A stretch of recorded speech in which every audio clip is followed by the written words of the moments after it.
The morning light filtered through the heavy silk curtains of our bedroom, casting shadows across Adriano's empty side of the bed. His sheets were cold, had been cold for months now. I traced my fingers over the smooth fabric, remembering when mornings meant his arms around me, his breath warm against my neck, whispered promises in Italian that made my heart race. That was 2 years ago, before the wedding, before everything changed. I pushed myself up from the bed, my reflection catching in the full-length mirror across the room. The woman staring back at me bore little resemblance to the Sophia who had walked down the aisle in that stunning Valentino gown. My nightgown hung loosely over curves that had expanded gradually, almost imperceptibly, until one day I looked in the mirror and didn't recognize myself. The extra weight settled around my hips, my thighs, my middle. Evidence of comfort eating, of filling the void that grew between Adriano and me with tiramisu and pasta carbonara and bottles of Chianti drunk alone. I turned away from my reflection, unable to bear the sight any longer. The clock on the nightstand read 6:47 a.m. Adriano had left for his morning business hours ago, as he did every day now. Our penthouse apartment overlooking the city felt more like a museum than a home. Beautiful, expensive, and utterly lifeless. In the kitchen, I prepared espresso with mechanical precision, the same ritual I'd performed every morning for the past 3 years. The machine hissed and gurgled, filling the silence with something other than the echo of my own thoughts. I added a splash of cream, watching it swirl into the dark liquid like smoke. Buongiorno, Signora Bianchi. Maria, our housekeeper, appeared in the doorway, her kind eyes taking in my disheveled appearance with practiced neutrality. She'd been with Adriano's family for decades, had watched him grow from a boy into the powerful man who now controlled half the city's underground operations. Buongiorno, Maria. I managed a smile that felt like a mask. Did Adriano eat before he left? No, Signora. He took only coffee as usual. She busied herself with preparing breakfast that I wouldn't eat, that Adriano wouldn't return home in time for. Shall I prepare your usual? My usual. 2 pieces of toast with butter and jam, fruit, sometimes pastries from the bakery down the street.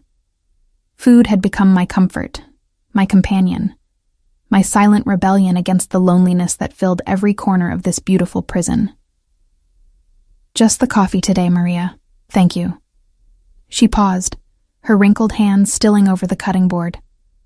Signora, you must eat. You are too thin already. The lie was kind, but we both knew the truth. I'd gained nearly 20 pounds since the wedding. 20 pounds that stood between me and the woman Adriano had desired so desperately during our courtship.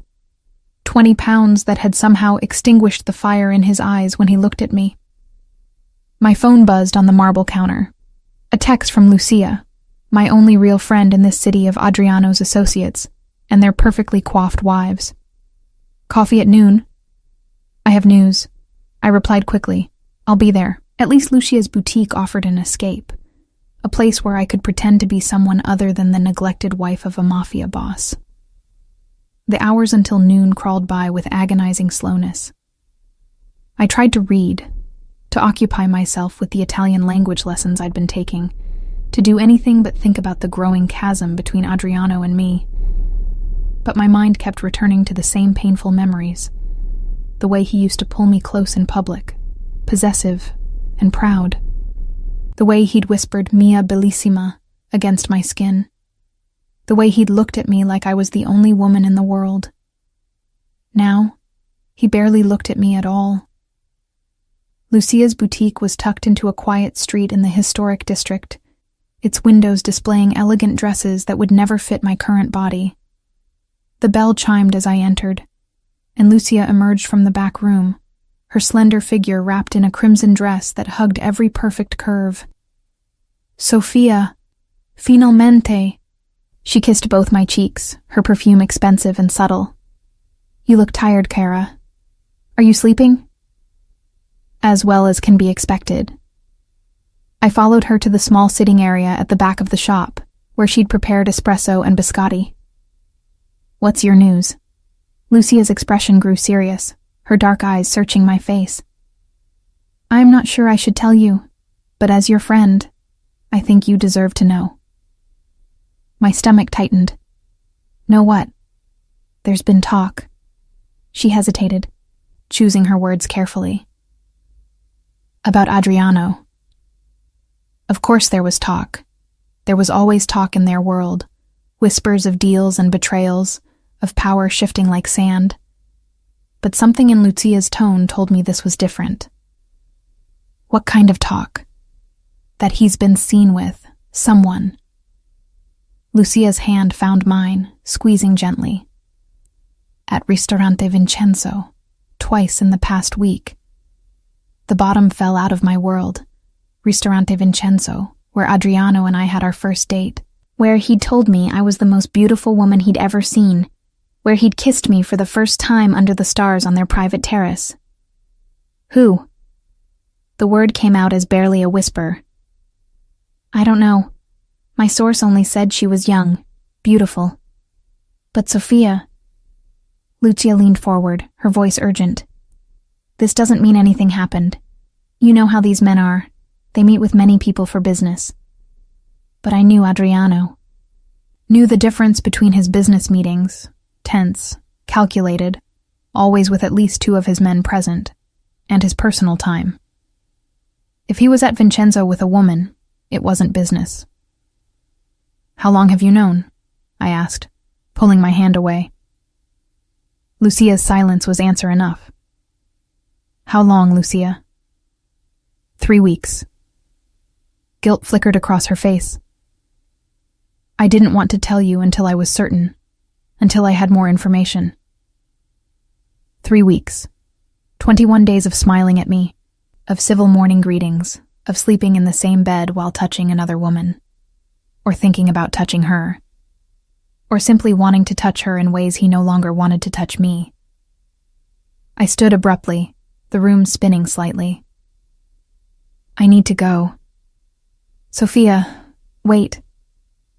But I was already moving toward the door, desperate for air, for space, for anything but the suffocating weight of this new knowledge. The walk back to the penthouse passed in a blur.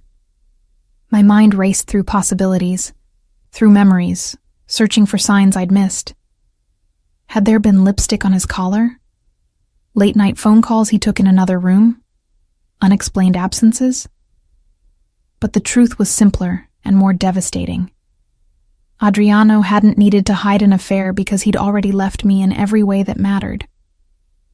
The physical distance was just the final confirmation of an emotional departure that had happened slowly, imperceptibly, over the past 2 years. When I entered the penthouse, Adriano was there, a rare occurrence during daylight hours. He stood by the floor-to-ceiling windows, his phone pressed to his ear, speaking in rapid Italian too low for me to hear. His suit jacket was draped over a chair, his white shirt crisp and perfectly fitted to his broad shoulders. Even now, after everything, the sight of him made my breath catch. He ended the call as I approached, turning to face me with an expression of polite inquiry, as if I were a business associate. A stranger. "Sophia, I didn't expect you back so soon. We need to talk." Something flickered in his dark eyes, wariness perhaps, or guilt.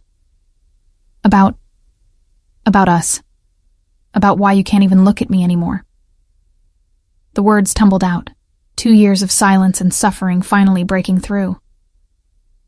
"About the woman you've been seeing at Vincenzo." His jaw tightened, the only sign I'd struck a nerve. "There is no woman. Don't lie to me, Adriano. Not after everything else." "I'm not lying." His voice remained calm, controlled. "I've had business meetings there. Nothing more." "Business meetings that require taking someone to our restaurant? The place where we fell in love?" My voice cracked, betraying the tears I was fighting. "Do I look that stupid to you?"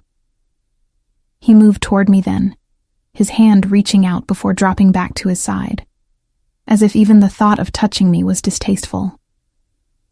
"Sophia, you're upset. You're imagining things.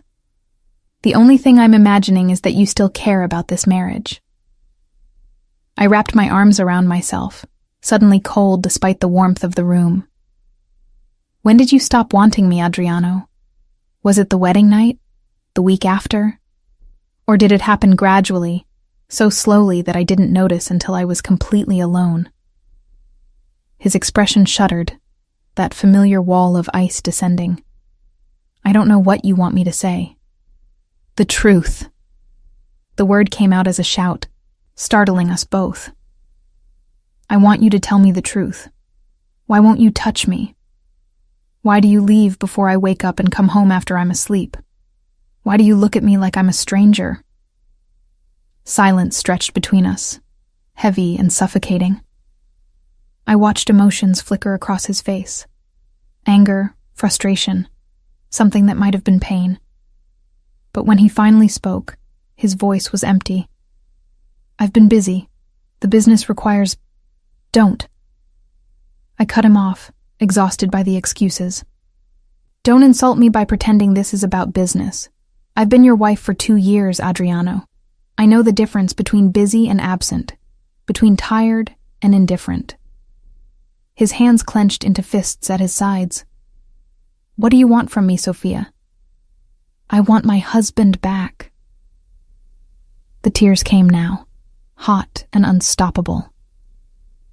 "I want the man who couldn't keep his hands off me, who looked at me like I was precious, who made me feel beautiful and desired and loved." "People change," he said quietly, and those 2 words held more cruelty than any insult. "Marriages change." "Into what?" "Into this." I gestured at the space between us, at the cold distance that had become our normal. "Into 2 people living separate lives under the same roof." He turned back to the window, his shoulders rigid. "I provide for you. You want for nothing. Isn't that enough?" "No." The word was simple, final. "It's not enough. It's never been enough." When he didn't respond, didn't even turn to look at me, something inside me broke. Not the sharp pain of a sudden wound, but the slow crumbling of something that had been dying for months. My marriage. My self-worth. My hope. "I want a divorce." The words hung in the air between us, and for a moment, everything stopped. Adriano's shoulders stiffened, his hand gripping the window frame so tightly his knuckles went white. "No." "It's not your decision to make." He turned then, his face a mask of cold fury. "You're my wife, Sophia. That's not something you can simply walk away from." "Watch me." I was shaking now, adrenaline and heartbreak flooding my system. "I won't spend another day feeling invisible in my own home. I won't keep pretending that everything is fine when you can't even stand to be in the same room as me."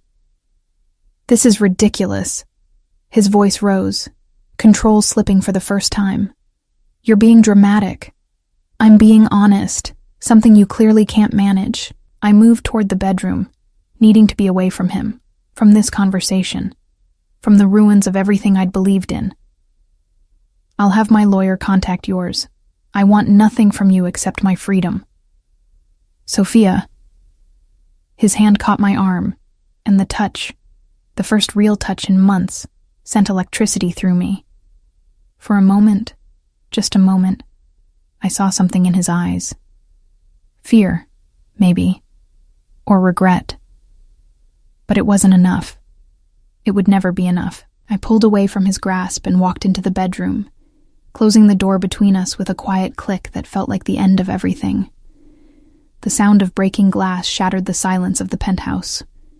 I froze in the hallway, heart pounding, as Adriano's voice erupted from his study, a string of Italian curses punctuated by what sounded like furniture being overturned. I'd seen him angry before, had witnessed the cold, calculating fury he wielded like a weapon in his business dealings. But this was different. This was raw, uncontrolled. It had been 3 days since I'd asked for a divorce. 3 days of deafening silence broken only by the sound of doors closing, of footsteps in separate rooms, of a marriage dying in slow motion. I pressed myself against the wall as Stefano, Adriano's younger brother, emerged from the study with his hands raised in a placating gesture. His eyes widened when he saw me, guilt flashing across his features. "Sophia, I didn't know you were home." "What's happening?" I asked, though part of me didn't want to know.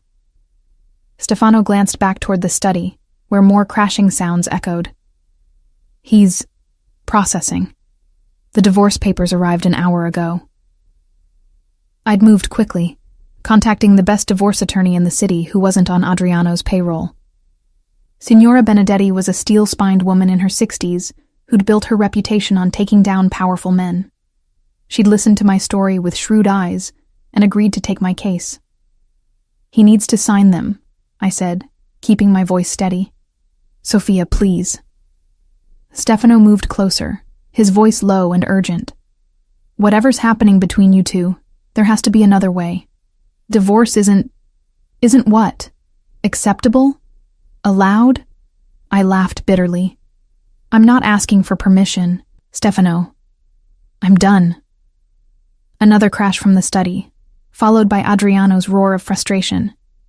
The sound made my chest ache despite everything. "He loves you," Stefano said quietly.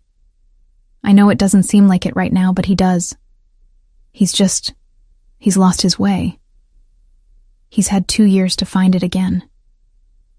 I straightened, gathering what little remained of my courage. "I'm going to my room. Tell him the papers are straightforward. I want nothing from him except my freedom." As I walked away, I heard Stefano mutter something in Italian that sounded like a prayer. That night, sleep eluded me.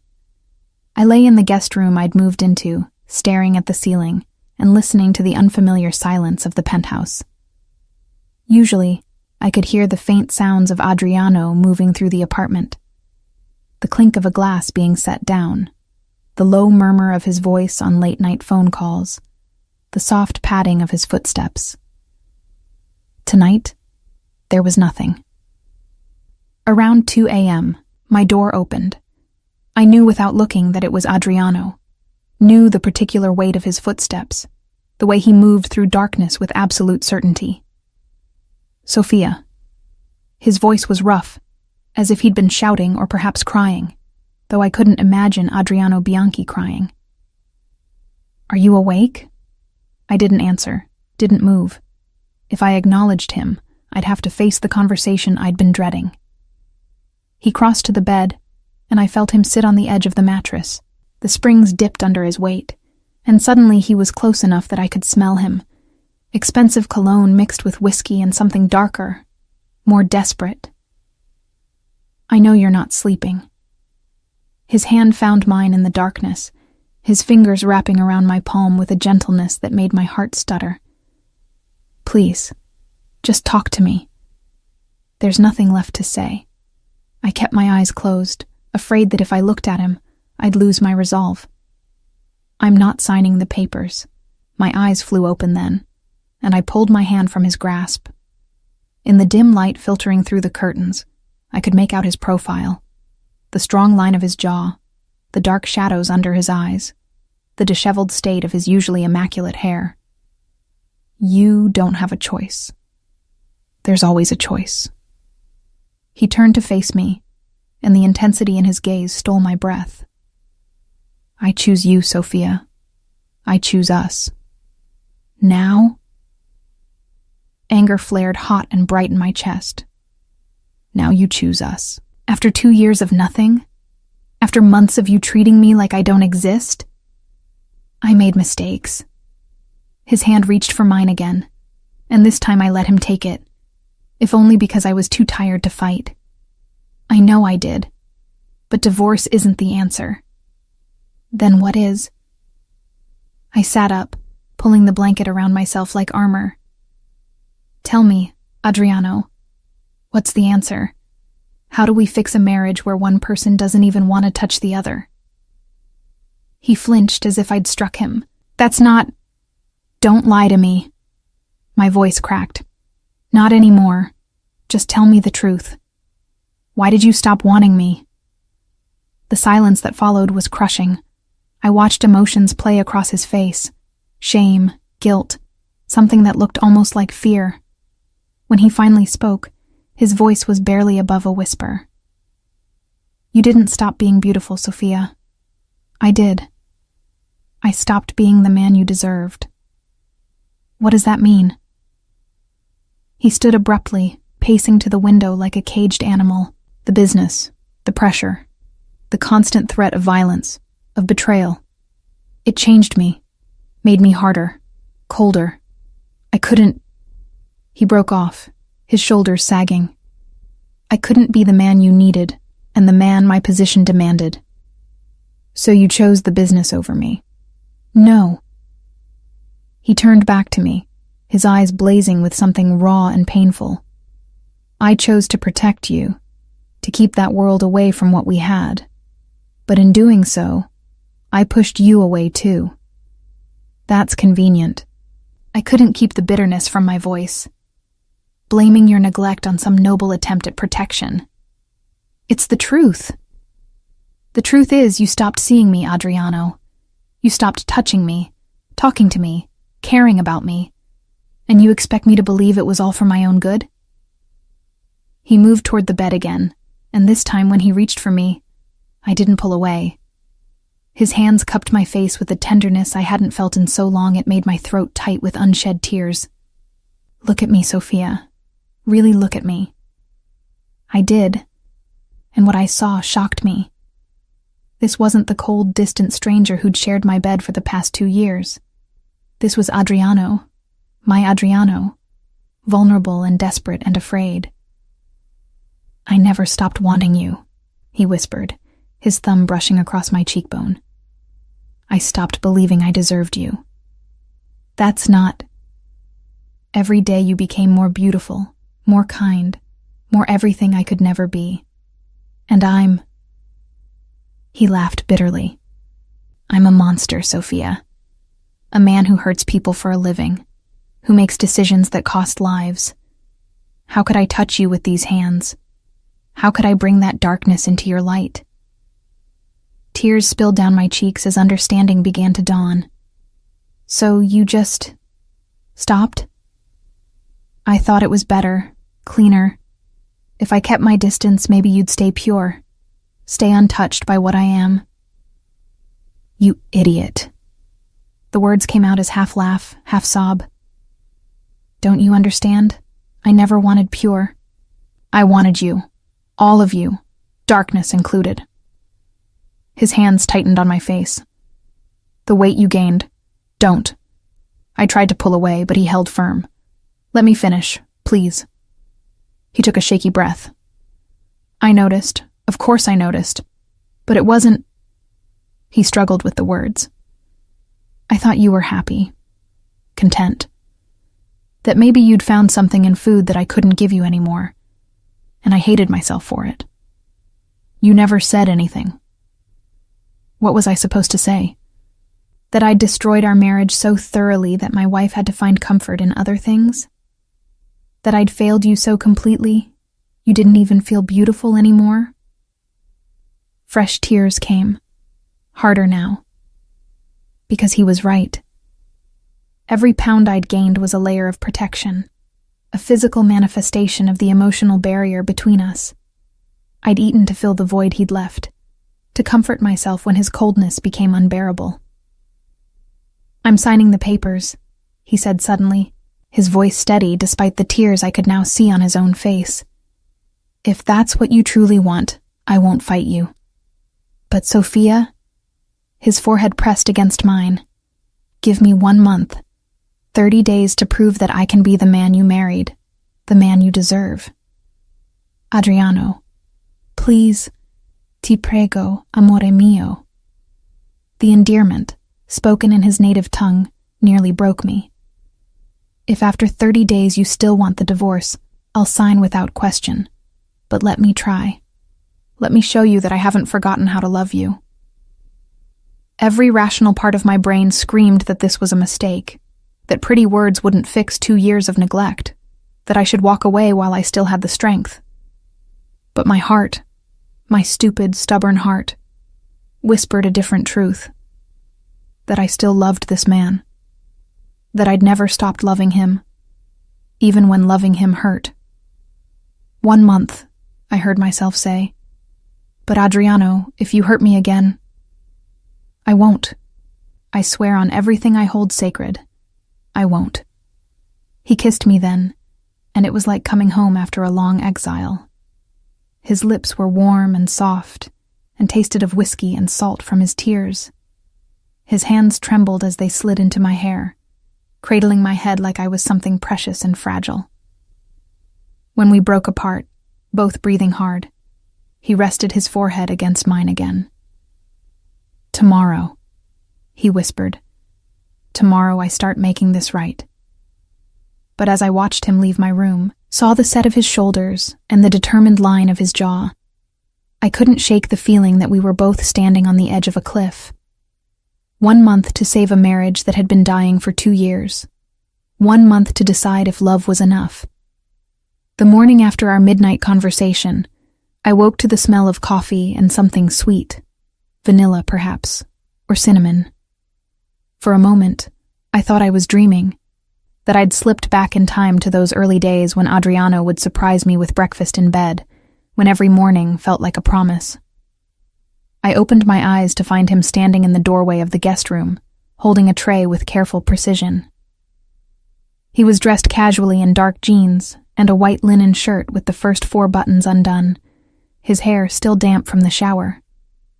The morning light caught the silver at his temples, the strong lines of his jaw, and I was struck by how handsome he was, how he'd always been, even when I'd convinced myself I no longer cared.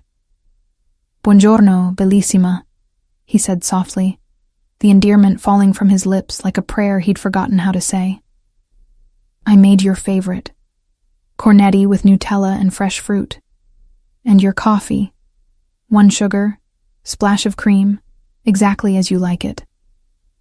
I sat up slowly, pulling the blanket around myself, suddenly conscious of my rumpled appearance, my morning breath, the extra weight that made me feel exposed in the thin nightgown. But Adriano's gaze held only warmth as he approached, setting the tray carefully across my lap. "You didn't have to do this," I said, my voice still rough with sleep. "I wanted to." He sat on the edge of the bed, his weight causing the mattress to dip. "I want to do a lot of things differently, Sophia. Starting today." The cornetto was perfect, flaky and warm, the Nutella melted into sweet ribbons. I ate slowly, aware of his eyes on me, of the way he watched each bite as if memorizing the moment. "I canceled my morning meetings," he said after a while. "All of them.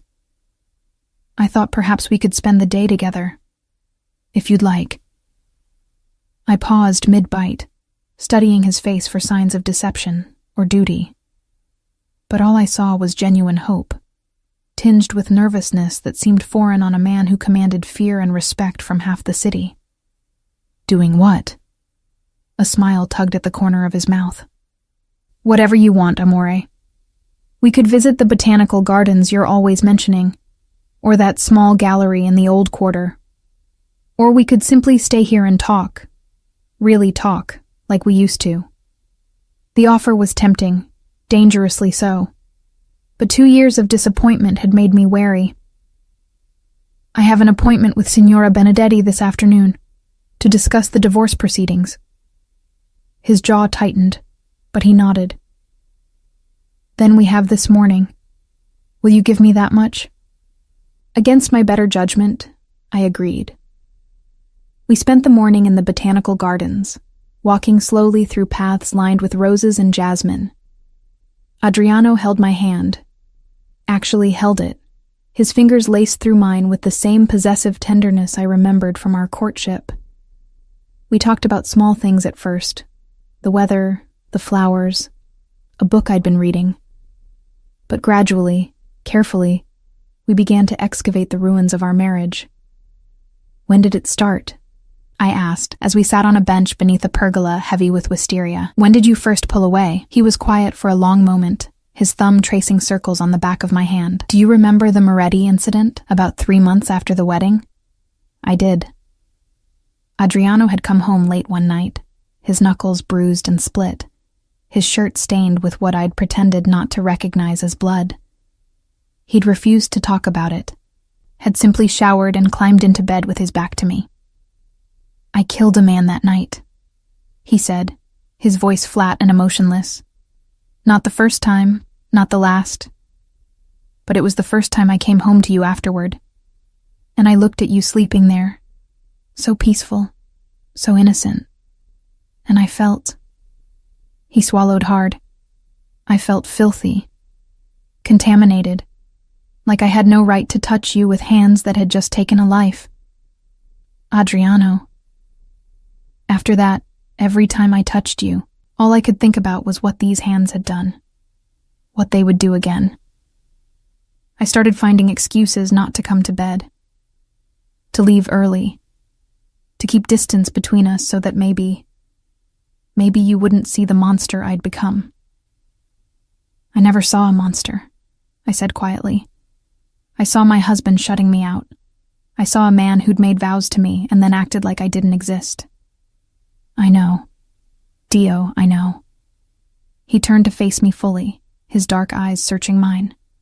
"I thought I was protecting you, but I was really just protecting myself, from having to face what I'd become, from seeing the disgust in your eyes when you finally understood what I do, who I really am. I knew who you were when I married you, Adriano. Maybe I didn't know all the details, but I knew the broad strokes. You were never just a legitimate businessman to me. And the weight?" The question came out hesitant, almost fearful. When did that start?" I pulled my hand from his, wrapping my arms around myself. "About 6 months after you stopped touching me. I'd try everything, new lingerie, new perfume, staying up to wait for you. But you just looked through me like I was invisible. And I started to wonder if it was because I wasn't attractive enough anymore. If I'd let myself go, and that's why you didn't want me. That's not. So I'd eat," I continued, the words flowing like a dam had burst. "I'd eat to comfort myself, to fill the empty space you'd left. And then I'd hate myself for it, because I'd gained more weight, which made you want me even less, which made me eat more. It was a vicious cycle, and I couldn't break it because the alternative was facing how alone I felt in my own marriage." Adriano's hand covered his mouth, his eyes glistening with unshed tears. "Madonna Santa Sofia, what have I done to you?" "You broke my heart," I said simply. "Slowly, quietly, over 2 years. You broke it so thoroughly that I didn't even recognize myself anymore." He reached for me then, pulling me against his chest, despite my initial resistance. His arms wrapped around me with a desperation that felt like drowning and salvation all at once. "Let me fix it," he whispered into my hair. "Let me spend every day for the rest of my life making this right. Please, amore, give me the chance to prove that I haven't forgotten how to love you." I wanted to believe him. God, how I wanted to believe him. But believing meant risking my heart again, meant opening myself up to the possibility of being shattered once more. "Actions, Adriano," I said, pulling back to look at him. "Not words. I need to see change, not just hear promises." "Then watch me," he said, his voice fierce with determination. "Watch me prove it every single day." The afternoon appointment with Signora Benedetti was tense. She sat across from me in her elegant office, her steel gray hair pulled back severely, her sharp eyes taking in my conflicted expression. "You're having second thoughts," she observed, not unkindly. "He wants 30 days," I admitted, "to prove he can change, to save the marriage." Signora Benedetti leaned back in her leather chair, steepling her fingers. "Sophia, in my 40 years of practice, I've seen many women give their husbands second chances. Sometimes it works. More often, it simply postpones the inevitable and causes more pain in the process. But sometimes it works. Sometimes. She opened a folder on her desk. The question you need to ask yourself is this: is he changing because he genuinely recognizes his mistakes and wants to be a better husband? Or is he changing because he's afraid of losing his possession? The word possession hit me like a physical blow. Was that what I was to Adriano? Another asset to be controlled and kept? I don't know, I whispered. Then use these 30 days wisely. Watch not just what he does for you, but how he treats others when he thinks you're not looking. Pay attention to whether he's really changing or just performing change. She slid the folder toward me. These are the divorce papers. I'm filing them as planned. The 30-day waiting period before the hearing gives you time to decide. If he truly changes, if you truly believe this marriage can be saved, we can withdraw the petition. But Sophia, her gaze sharpened. Don't mistake loneliness for love, and don't mistake fear of being alone for a reason to stay. I left her office with the folder clutched to my chest, her words echoing in my mind. That evening, Adriano was waiting when I returned to the penthouse. But he wasn't alone. Stefano sat on the sofa, and standing near the windows was Marco Esposito, Adriano's most trusted lieutenant, a barrel-chested man with scarred knuckles and surprisingly kind eyes. Sophia, Adriano said, standing as I entered. I want to apologize. Properly. In front of witnesses, so you know I mean every word. I stood frozen in the entryway, my heart hammering against my ribs. Adriano crossed to me, then did something I'd never seen him do. He dropped to one knee, taking my hand in both of his. Sofia Romano Bianchi, I have failed you as a husband. I have been cold when I should have been warm, distant when I should have been present, silent when I should have spoken truth. I have allowed my own shame and fear to poison the most precious thing in my life. You. His voice cracked slightly. I cannot undo the past 2 years. I cannot erase the pain I've caused. But I can promise you, here, in front of my brother and my most trusted friend, that I will spend every day earning back your trust, your love, your faith in me. Tears streamed down my face as I looked from Adriano to Stefano, who nodded encouragingly, to Marco, whose weathered face held unexpected compassion. I know words are cheap, Adriano continued. I know I need to prove myself through actions, but I want you to know that this isn't just about preventing a divorce. This is about becoming the man who deserves to call you his wife, the man you fell in love with, the man I lost sight of in the darkness of my own making. He pulled a small velvet box from his pocket, opening it to reveal not a new ring, but my original engagement ring, the one I'd stopped wearing months ago when it became too tight for my swollen fingers. I had it resized, he said softly, to fit you exactly as you are now, because you are beautiful, Sophia. Every curve, every change, every single part of you is beautiful. And I've been a blind fool not to see it, not to worship it the way you deserve. He slipped the ring onto my finger, and it fit perfectly, a glittering symbol of promises both old and new. 30 days, he said, rising to his feet but keeping my hand in his. Let me show you that I mean every word. I couldn't speak past the lump in my throat, so I simply nodded. Stefano and Marco excused themselves quietly, leaving us alone in the gathering twilight. Adriano led me to the sofa, pulling me down beside him. I've made other changes too, he said. I've hired a second-in-command to handle the day-to-day operations. Marco will take over most of the late-night business. I've restructured my schedule so that I'm home every evening by 7, and I don't take calls after 9 unless it's an absolute emergency. Adriano, you don't have to. Yes, I do. His hand cupped my face, thumb brushing away fresh tears. Because you were right. I chose the business over you, over us. And that was the worst mistake of my life. So I'm choosing differently now. I'm choosing you.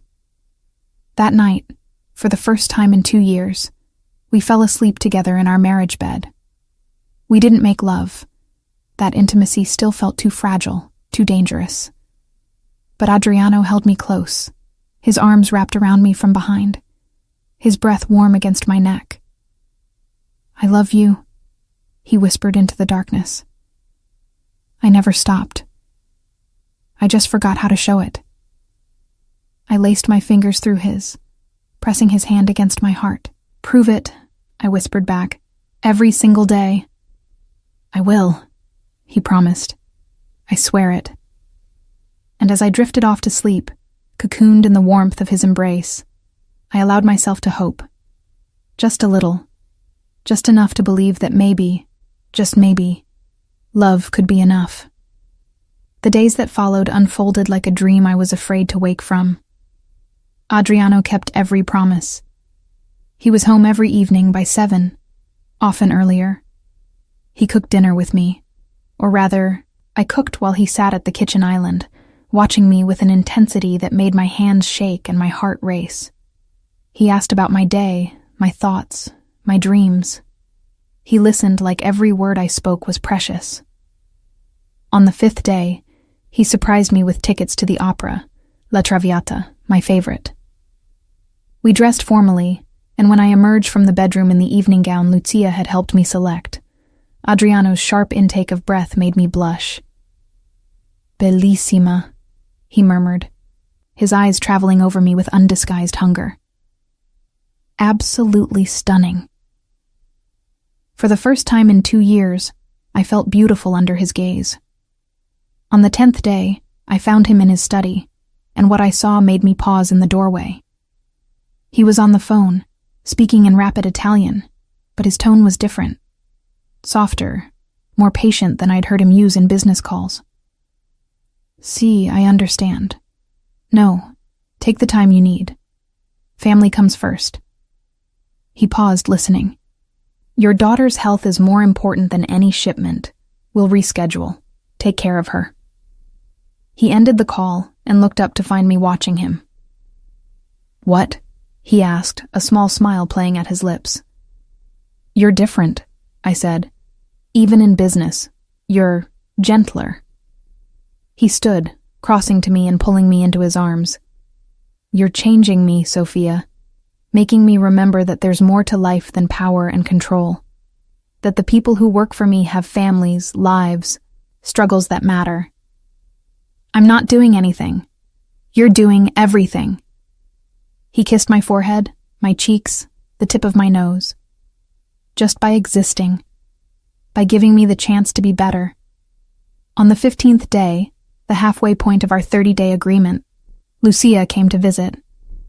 I hadn't seen her since our lunch, and her eyes widened when she saw Adriano answer the door, saw the easy way he kissed my temple as I approached, saw the contentment on my face.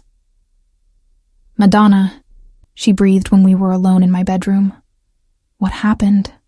You're glowing. He's trying, I said simply. Really trying. And? Is it working? I looked at my reflection in the mirror, at the woman who looked softer, less guarded than she had 2 weeks ago. I think so. But I'm scared, Lucia. I'm terrified of believing again, of letting my guard down only to have him retreat back into that cold stranger.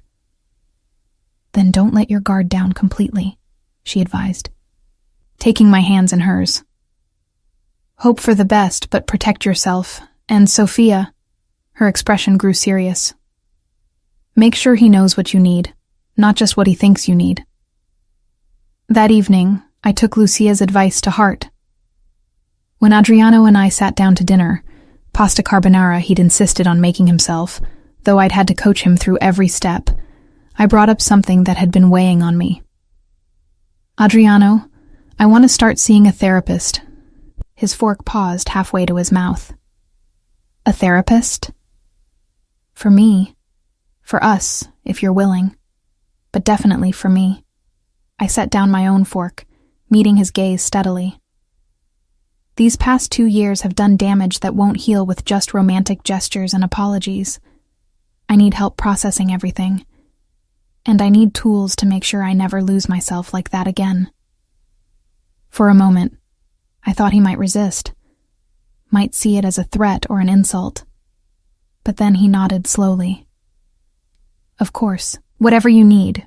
And yes, I'll come with you, if you want me there. I do. We need to learn how to talk to each other again.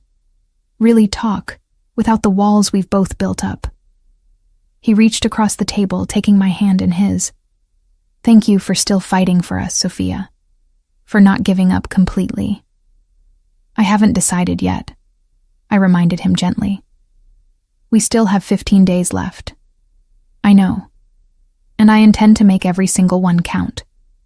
He kept that promise. On day 17, he took me to the beach house we'd visited on our honeymoon, but hadn't returned to since. We walked along the shore at sunset, his arm around my waist, and he told me stories from his childhood. Stories of his mother, who died when he was 12, of learning to be strong when all he wanted was to be soft.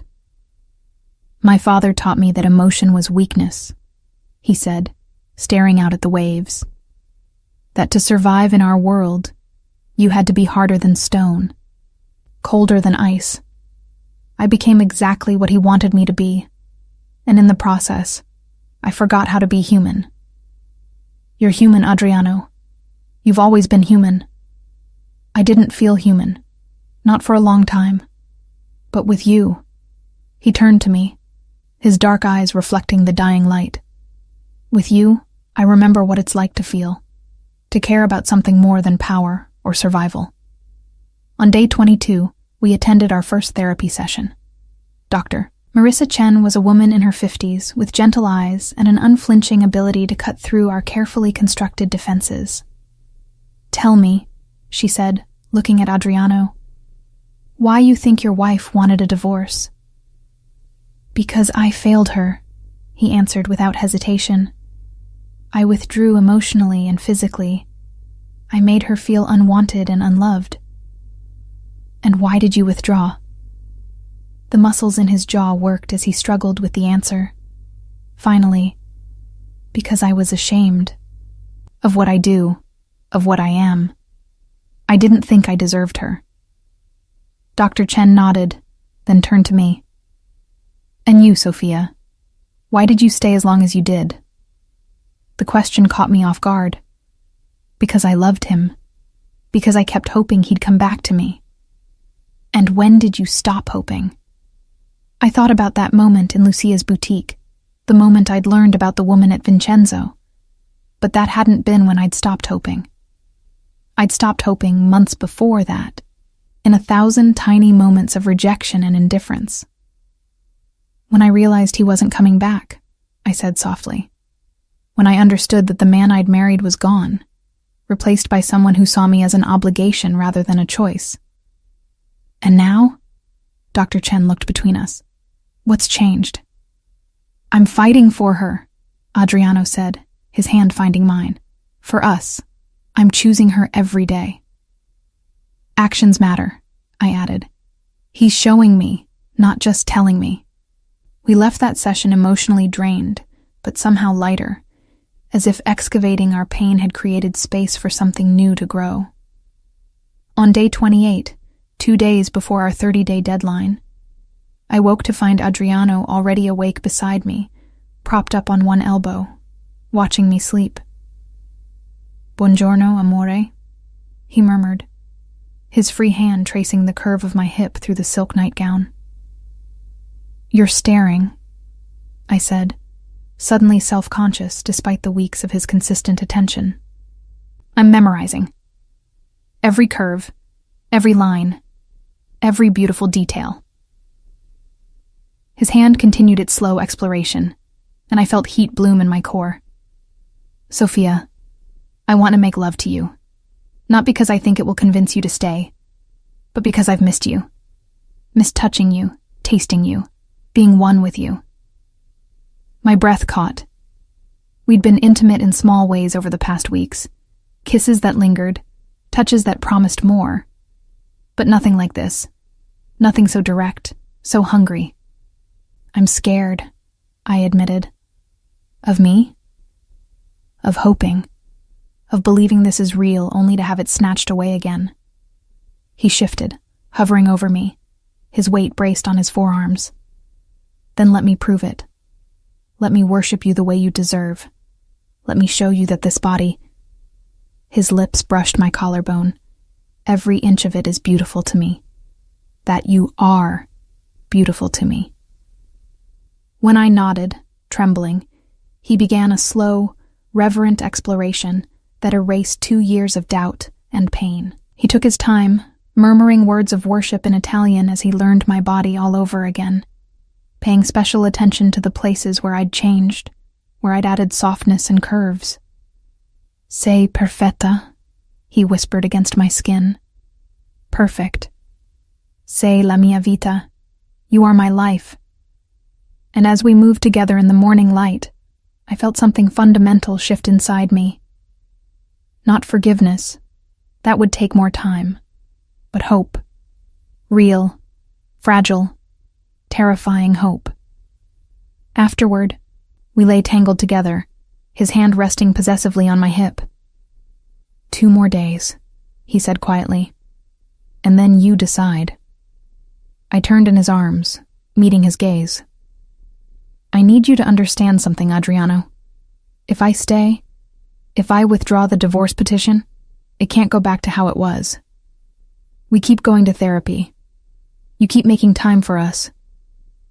And if you ever shut me out like that again, I won't. Te lo giuro. He kissed me fiercely.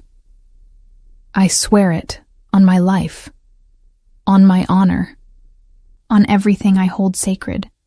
I will never take you for granted again. Then ask me, I whispered. Ask me what you want to know. His eyes searched mine, vulnerable and hopeful. Will you stay, Sophia? Will you give us another chance? And despite every rational warning, despite the fear still lodged in my chest, despite the scars that hadn't fully healed, I heard myself answer, yes. The morning after I agreed to stay, I woke to find Adriano's side of the bed empty again. For a moment, panic seized my chest. Had last night been a dream? Had he already reverted to his old patterns, disappearing before dawn? Then I heard it. The soft clink of dishes from the kitchen, the rich aroma of espresso, and something else. Was he singing? I slipped out of bed, pulling on a silk robe, and padded quietly down the hallway. Adriano stood at the stove, dressed only in low-slung pajama pants, his muscled back moving as he whisked eggs in a bowl. He was indeed singing, badly, off-key, some old Italian love song his mother used to play. The domesticity of the scene made my throat tight with emotion. You're awake, he said without turning around, and I realized he'd been watching my reflection in the window above the sink. I was trying to surprise you with breakfast in bed. Sospesi miei piani, bellissima. Your plans aren't ruined, I said, crossing to him and wrapping my arms around his waist from behind. The warmth of his skin against my cheek felt like coming home. This is better. He turned in my embrace, pulling me close. Buongiorno, Mrs. Bianchi. How does it feel to have undivorced your husband? I laughed, actually laughed, and the sound felt foreign after so many months of silence and tears. Strange, terrifying, right. All 3? His hand slid down to cup my face, tilting it up so he could look into my eyes. I can work with that. We ate breakfast together at the kitchen island, our knees touching, stealing kisses between bites of fluffy scrambled eggs and fresh cornetti from the bakery downstairs. It was mundane and perfect, and I found myself memorizing every detail. The way the morning light caught the silver in his hair, the sound of his laugh when I teased him about his terrible singing, the possessive way his hand rested on my thigh throughout the meal. "I have something for you," he said after we'd finished eating. From his pocket, he produced a small envelope. "Open it." Inside was a reservation confirmation for a wellness resort in Tuscany. 2 weeks, starting next month. But it wasn't just any resort. I recognized the name from articles I'd read about holistic health retreats that focused on self-love and body positivity. "Adriano, this is for you," he interrupted gently. "Not because I think you need to change anything about your body, but because I know the past 2 years have been hard on your self-esteem, on how you see yourself. I want you to remember that you're beautiful, strong, worthy, with or without me." Tears pricked my eyes. "You're not coming?" "Only if you want me to. Otherwise, this is your time. To heal, to reconnect with yourself, to do whatever you need to do." He brushed a strand of hair behind my ear. "And when you come back, I'll be here, waiting, always waiting for you." The gesture was so thoughtful, so attuned to what I actually needed, rather than what he thought I needed, that I couldn't speak. I simply nodded, clutching the envelope to my chest. That afternoon, Stefano stopped by the penthouse. I'd been in the bedroom organizing my closet, a task I'd been avoiding because it meant confronting the clothes that no longer fit. The expensive designer pieces that hung like accusations of my failure to maintain the body Adriano had married. "Sofia, you have a visitor," Adriano called from the living room. I found Stefano standing awkwardly by the windows, holding a bouquet of white roses, my favorite.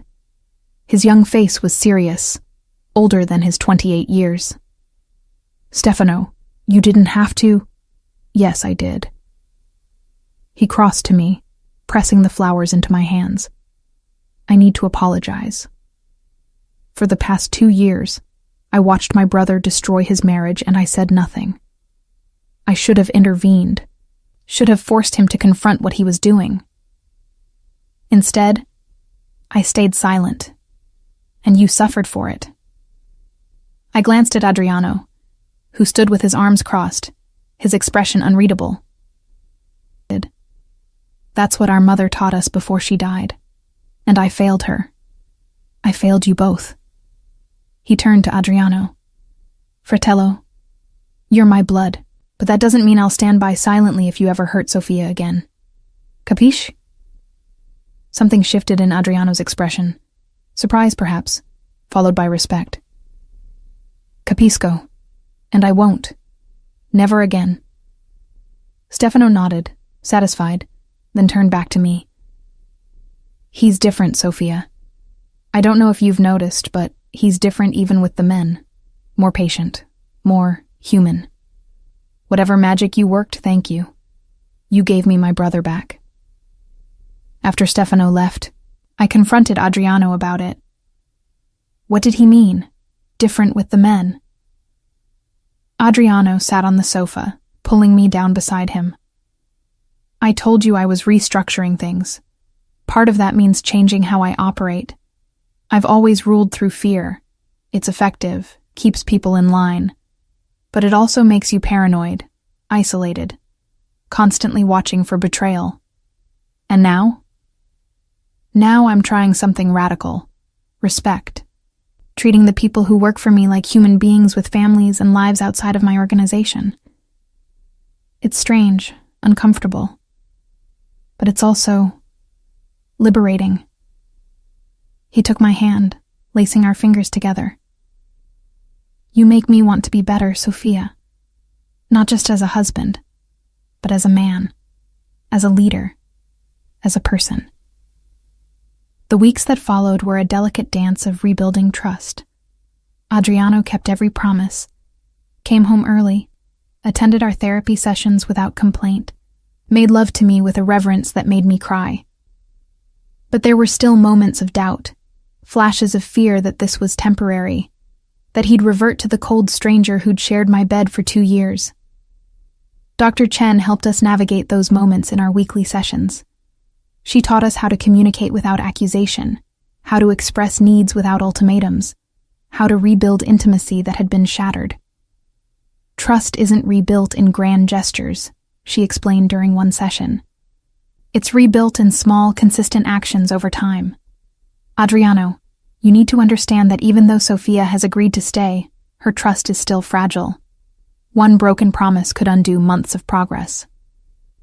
I won't break my promises, Adriano said firmly, his hand tightening on mine. Not intentionally, perhaps. But life happens. Emergencies arise.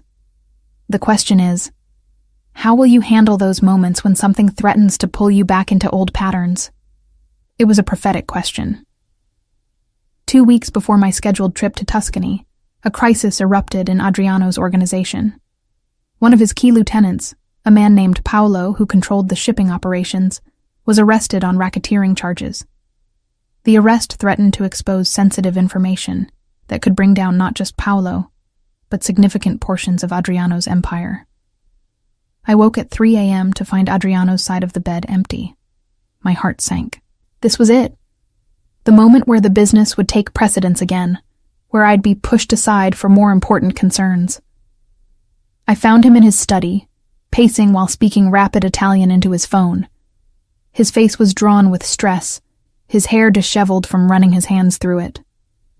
When he saw me in the doorway, he held up a finger, 1 minute, and continued his conversation. I turned to leave, to give him privacy, but his hand shot out and caught mine. He pulled me into the room, into his arms, holding me against his chest while he finished his call.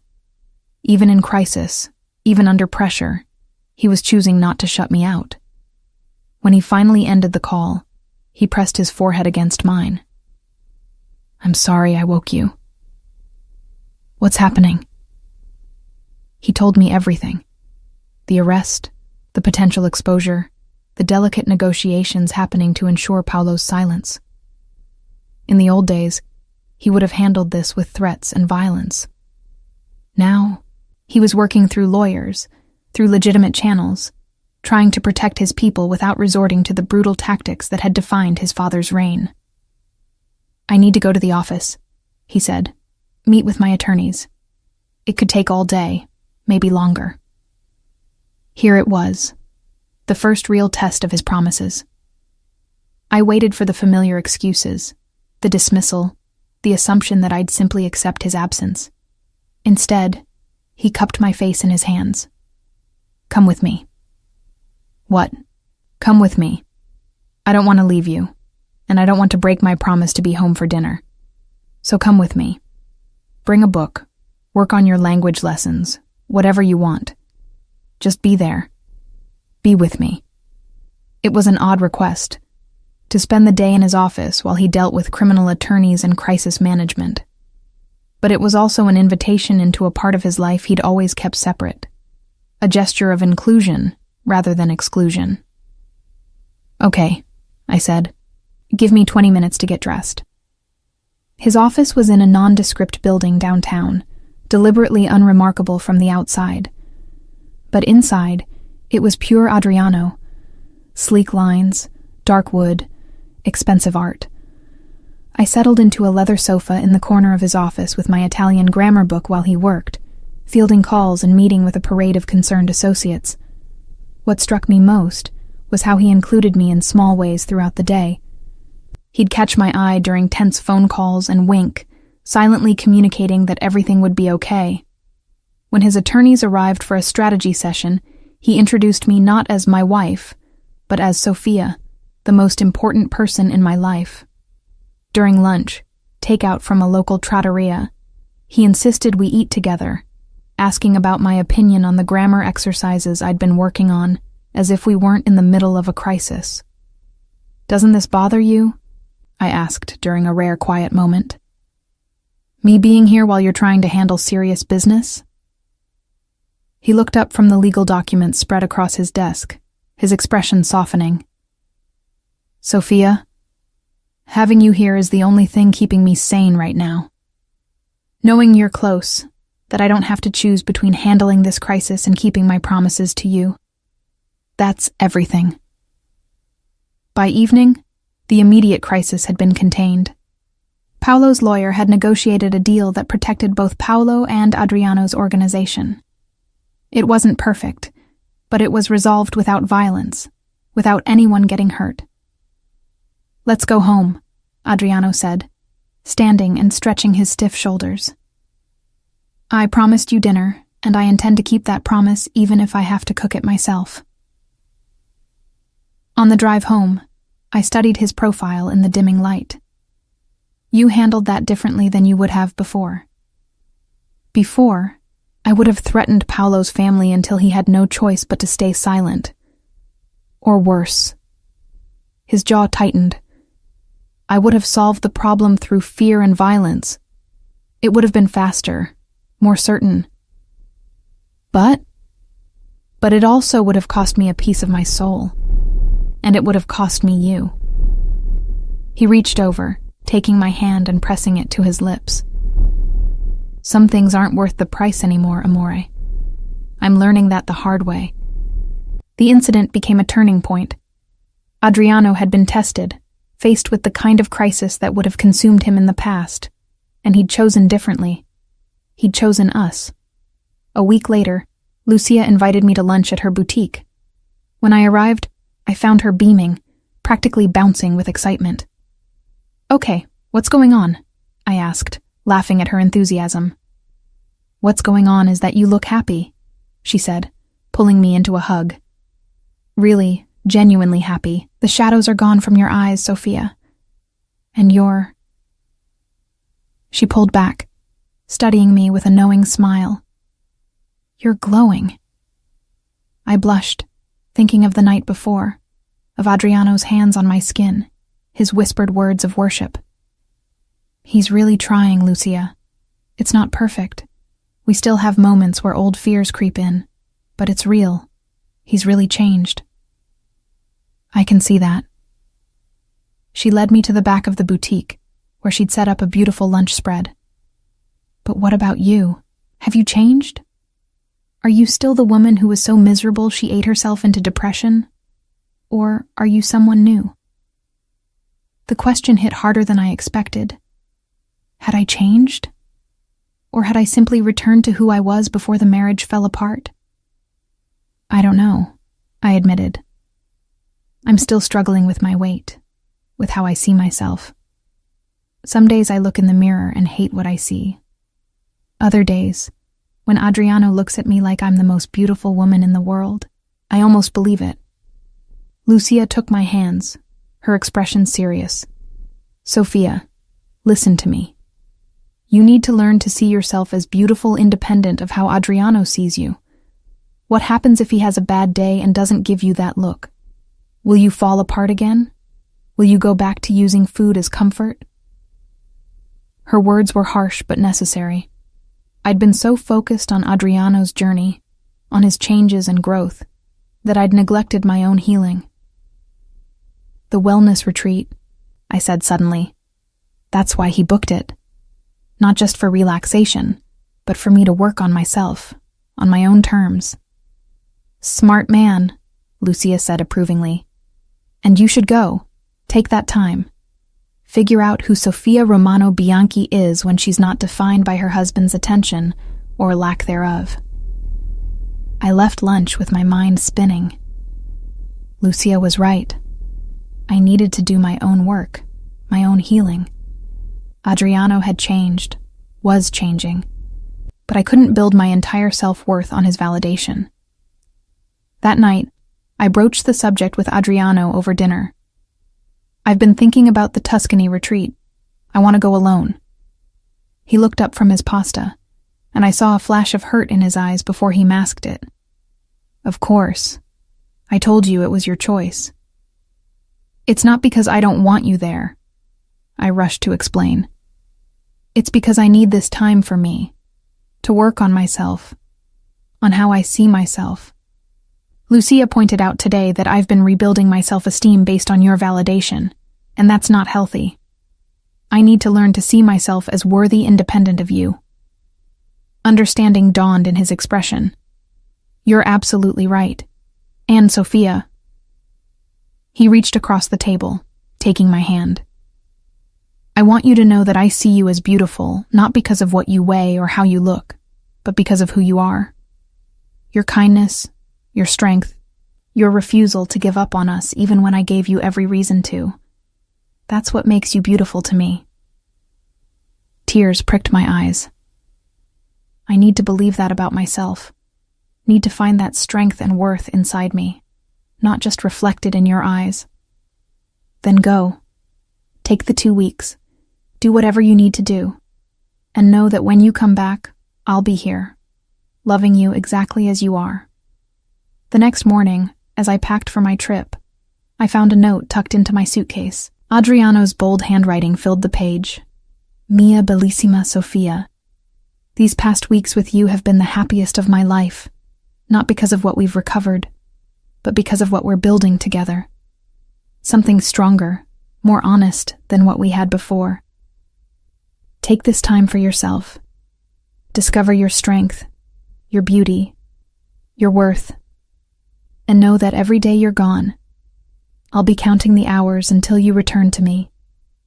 With all my love, always. Adriano P.S. I've arranged for fresh flowers to be delivered to your room every morning.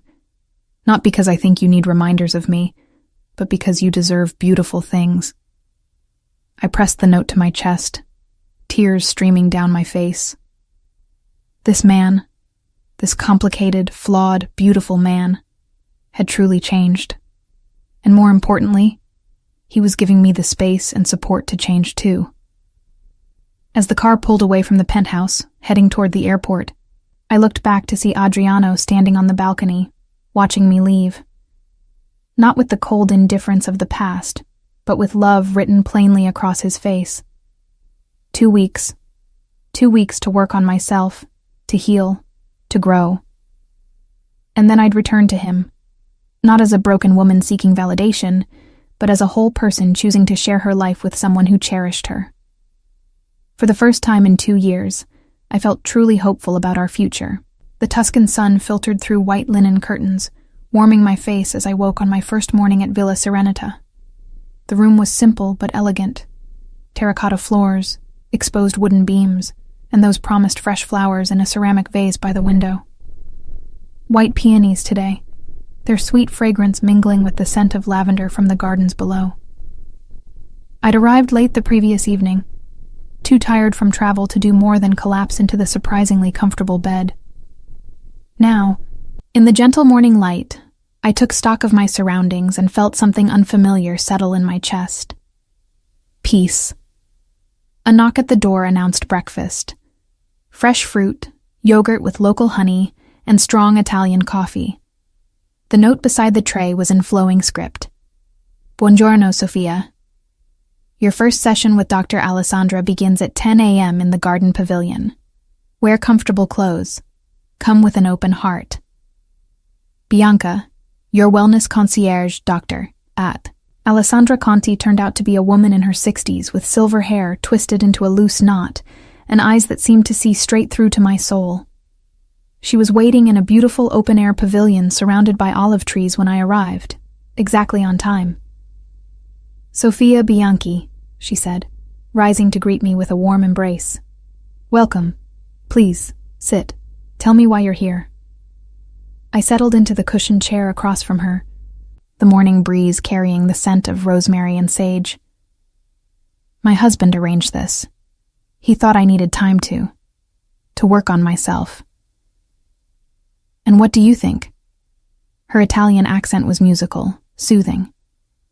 I think he's right.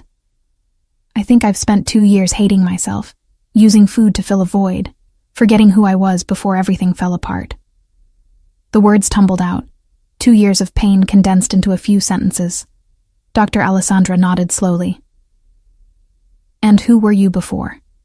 Before the marriage, before the pain. Who was Sofia? The question should have been simple. Instead, I found myself struggling to remember. Had I ever really known who I was, independent of relationships, of others' perceptions? I don't know, I whispered. I don't think I ever knew. Then let's find out together. She smiled, warm and encouraging. Over these next 2 weeks, we're going to strip away all the layers you've built up. The wife, the victim, the woman who lost herself. And we're going to discover who lives underneath all of that. The real Sophia. The days that followed were unlike anything I'd experienced. Each morning began with yoga at sunrise, moving my body in ways it hadn't moved in years. At first I was clumsy, self-conscious of my weight, of how the instructor, a lithe woman named Julia, moved with such fluid grace while I struggled with basic poses. But Julia was patient, kind. Your body is not your enemy. Sophia, she said during our 3rd session, watching me nearly give up on a particularly difficult stretch. It's been carrying you through pain, through stress, through heartbreak. Thank it for its strength instead of punishing it for its changes. The concept was revolutionary. Thank my body? The body I'd spent 2 years resenting, hiding, trying to shrink through starvation and shame. Close your eyes, Julia instructed. Put your hand on your heart. Feel it beating. That heart has loved deeply, has broken, and healed. Thank it. Tears streamed down my face as I followed her instructions, feeling my heart's steady rhythm beneath my palm. Thank you, I whispered. Thank you for keeping me alive when I wanted to disappear. Afternoons were spent in therapy sessions with Dr. Alessandra, excavating the roots of my pain. We talked about my childhood, growing up with a mother who prized beauty above all else, who put me on my first diet at age 12 when I'd gained weight during puberty. We talked about my relationships before Adriano, a string of men who'd valued my appearance, but never bothered to know the person inside. You've spent your entire life believing your worth is determined by how you look, Dr. Alessandra observed during our 5th session. By the numbers on a scale, the size of your clothes, the desire in a man's eyes. But Sophia, that's not where worth comes from. That's not where beauty lives. Then where does it live? I asked, desperate for an answer. She pressed her hand to my chest, right over my heart. Here, in your kindness, your resilience, your capacity to love even when loving hurts. That's real beauty, the kind that doesn't fade with time or change with weight. The retreat also included cooking classes, not dieting or restriction, but learning to appreciate food as nourishment and pleasure, rather than punishment or comfort. Chef Marco taught us to prepare traditional Tuscan dishes, to savor each bite mindfully, to distinguish between physical hunger and emotional hunger. Food is not the enemy, he said, his weathered hands moving deftly as he demonstrated how to make fresh pasta. Food is life, celebration, connection. When we eat with shame or guilt, we poison the experience. When we eat with gratitude and presence, we nourish not just our bodies, but our souls. I called Adriano every evening, sitting on my small balcony as the sun set over the Tuscan hills. He always answered on the first ring, his voice warm and eager. Amore mio, how was your day? He'd ask, and I'd tell him about the yoga, the therapy, the small revelations that were reshaping how I saw myself. He never rushed me, never seemed impatient with my lengthy descriptions. He simply listened, occasionally asking questions that showed he was really hearing me, really understanding. I'm proud of you, he said on our 6th night apart, for doing this work, for being brave enough to face yourself. I miss you, I admitted, surprised by how much I meant it. 2 weeks ago, I'd been afraid to leave because I didn't trust that he'd still be there when I returned. Now I missed him because his absence left a genuine void. I miss you too, Bellissima. Every moment.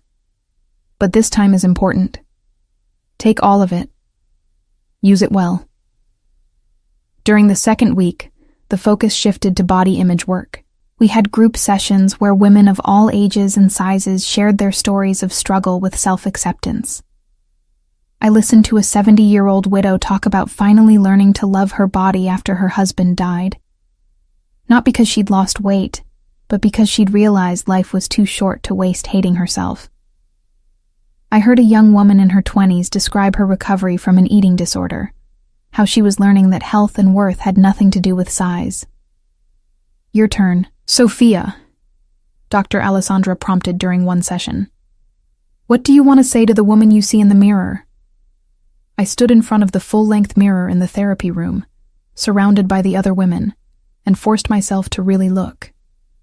Not with the critical eye I'd been using for 2 years, cataloging flaws and failures, but with compassion, with curiosity.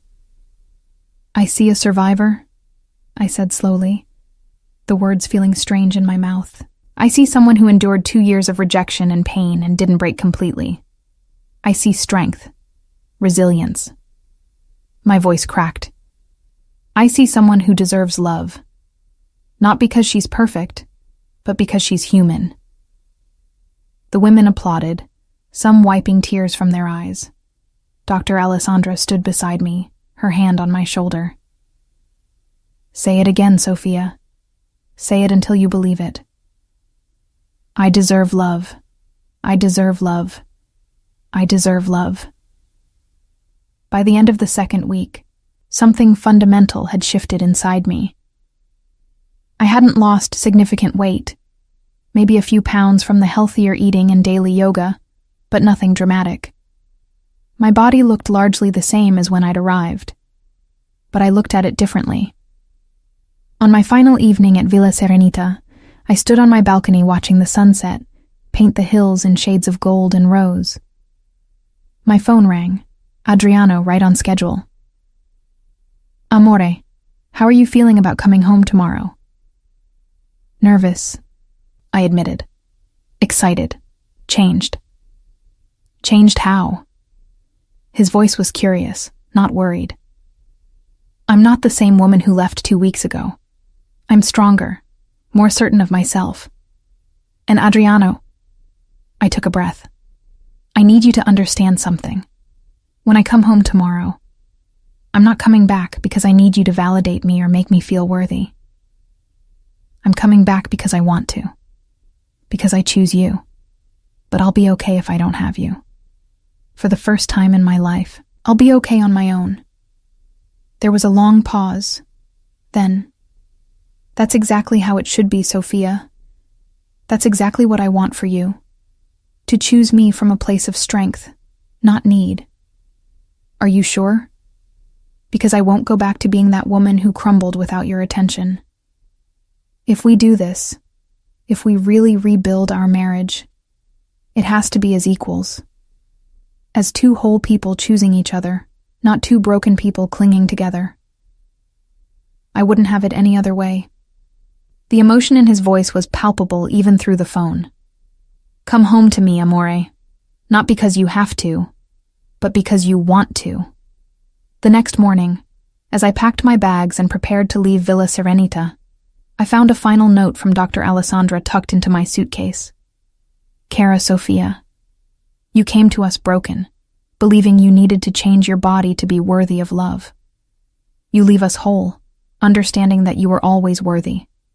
The world just hadn't taught you to see it. Remember these weeks when doubt creeps in. Remember that your worth isn't determined by a number on a scale or the desire in someone's eyes.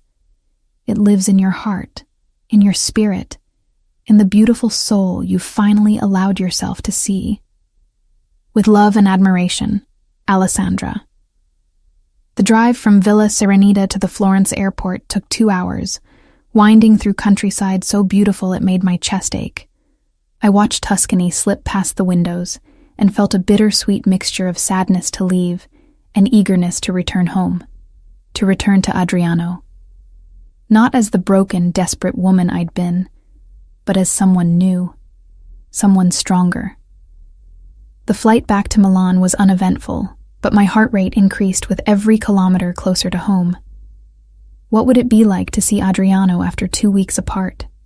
Would the connection we'd been rebuilding still be there? Would he see the changes in me? Not physical, but internal? As we descended into Milan, I caught my reflection in the airplane window. The same face looked back at me, but something essential had changed. My eyes were clearer, calmer. The permanent crease of worry between my brows had softened. I looked like myself again. Or perhaps for the first time. Adriano was waiting at the airport, and my breath caught at the sight of him. He stood near the arrivals gate in dark jeans and a white shirt with the sleeves rolled up, his hands in his pockets, his eyes scanning the crowd with barely contained eagerness. Then our eyes met, and the world narrowed to just him. Just us. He crossed to me in long strides, not running, but moving with purpose. When he reached me, he simply stood there for a moment, his eyes traveling over my face as if memorizing every detail. "Bellissima," he breathed. "You're glowing." "I feel different," I said, setting down my bag. "I am different. I can see it." His hand reached up, cupping my face with that familiar tenderness that still made my heart race. "You look at peace, like you found something you've been searching for." "I found myself," I said simply. "The real me. Not the woman I thought I had to be for you or anyone else. Just me." He kissed me then, right there in the crowded airport, with travelers streaming around us and announcements echoing overhead. It was a claiming kiss, passionate and possessive, but also reverent, like he was rediscovering me all over again. When we finally broke apart, both breathless, he pressed his forehead to mine. "Welcome home, amore mio. I've missed you every second of these 14 days. I've missed you too." I laced my fingers through his. "But Adriano, I need you to know, I'm not coming back to the way things were. I'm not the same woman who left. I know, and I don't want you to be." He picked up my bag with one hand, keeping the other firmly locked with mine. "I want this new woman, this strong, certain version of you. I want to meet her, know her, love her." As we walked through the airport toward the parking garage, I caught sight of us reflected in a storefront window. We looked good together, not because we were a perfect, glossy couple, but because we looked real, solid, connected. "There's something else," I said as we reached his car, a sleek black Maserati that had always seemed too ostentatious to me. "I've been thinking about my life, about what I want beyond being your wife." He opened the passenger door for me, but paused before I got in. "Tell me." "I want to go back to school, finish my degree in social work that I abandoned when we got married. I want to do something meaningful with my life, something that's mine." A slow smile spread across his face. "Then you should. Whatever you need, tuition, time, support, it's yours. Even if it means I'm not always available when you want me, even if I have my own commitments, my own priorities. Especially then." He kissed my forehead. "Sophia, I don't want to be married to someone who exists only to serve my needs. I want a partner, an equal, someone with her own life, her own dreams." As we drove through Milan toward home, I felt something settle deep in my chest. This was right. We were right. Not perfect, not without scars, but real and honest, and built on a foundation of mutual respect rather than desperation and need. "How were your 2 weeks?" I asked, realizing I'd been so focused on my own journey I hadn't asked about his. "Lonely," he admitted. "Productive, but lonely. I threw myself into restructuring the business, into being the kind of leader I want to be. But every night, I came home to our empty bed and counted the hours until you'd return." "Did you ever doubt? Wonder if I'd come back?" He was quiet for a moment, navigating traffic. "No. I trusted that you'd come back because you wanted to, not because you had to. That trust, that's what we've been building, isn't it? the faith that we're choosing each other freely, not out of obligation or fear. That night, in our bed, not the guest room I'd retreated to months ago, Adriano made love to me with a reverence that felt like worship. His hands explored every curve, every change in my body, lingering on the softness at my hips, the fullness of my breasts. "Do you know what I see when I look at you?" he murmured against my skin, his lips tracing the curve of my waist. "I see a woman who survived, who fought her way back from the edge, who had every reason to give up on us and chose to stay anyway. That's what makes you beautiful, Sophia. That strength, that grace." "I almost left," I confessed, my fingers threading through his hair. "When I asked for the divorce, I meant it. I was done." "I know." He kissed his way up my body, settling his weight over me. "That's why these past months have meant everything. Because you could have left, and instead you gave me a chance to earn you back, to prove I deserved you." "Do you?" I asked, the question only half teasing. "Deserve me?" He looked into my eyes, his own dark and intense. "I'll spend every day of the rest of my life trying to. That's my promise to you, amore. Not that I'm perfect, but that I'll never stop trying to be the man you deserve." As we moved together, finding the rhythm we'd lost and reclaimed, I felt the last pieces of my broken heart knit back together. Not perfectly. The scars would always be there, reminders of what we'd been through. But healed. Stronger in the broken places. Afterward, we lay tangled together, his hand tracing lazy patterns on my hip. "Tell me about Tuscany," he said. "Everything. I want to know what changed you." So I told him about Dr. Alessandra and her gentle wisdom, about learning to thank my body instead of hate it, about the moment I'd looked in the mirror and finally seen someone worthy of love. He listened without interruption, his hand never stopping its gentle exploration of my skin. "I'm proud of you," he said when I'd finished, "for doing that work, for being brave enough to face yourself." "I had to," I said simply, "because I realized I couldn't build a healthy marriage if I wasn't healthy myself. I couldn't ask you to love me if I didn't love myself first. And do you?" His voice was quiet, vulnerable. "Love yourself." I thought about it, really thought about it. "I'm learning to. It's not perfect. There are still moments when I look in the mirror and see all the flaws, all the ways I don't measure up to some imaginary standard. But more and more, I see someone valuable, someone strong, someone worthy of taking up space in the world." "Good," he kissed my temple. "Because you are. You always have been." We fell asleep like that, wrapped around each other. And I dreamed of futures instead of past pain, of possibilities instead of regrets. The next morning, I woke to find Adriano already up, standing on our balcony with his coffee, staring out at the city. Something about his posture, the tension in his shoulders, the way he gripped his cup, made me uneasy.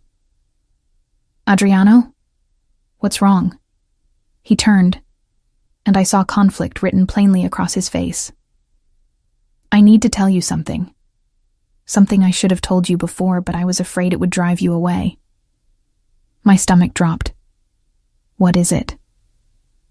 He gestured for me to join him on the balcony, pulling me close against his side when I did. "The woman at Vincenzo, the one Lucia told you about." Old fear spiked through me. "What about her?" "There was no affair. I swear to you, Sophia. But I did meet with her, twice. Her name was Katrina, and she was."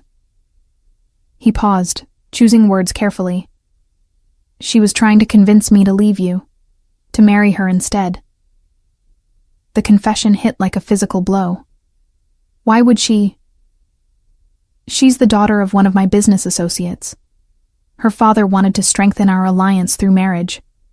When you and I started having problems, when everyone could see how distant we'd become, she approached me, offered herself as a better option, a more suitable wife for someone in my position.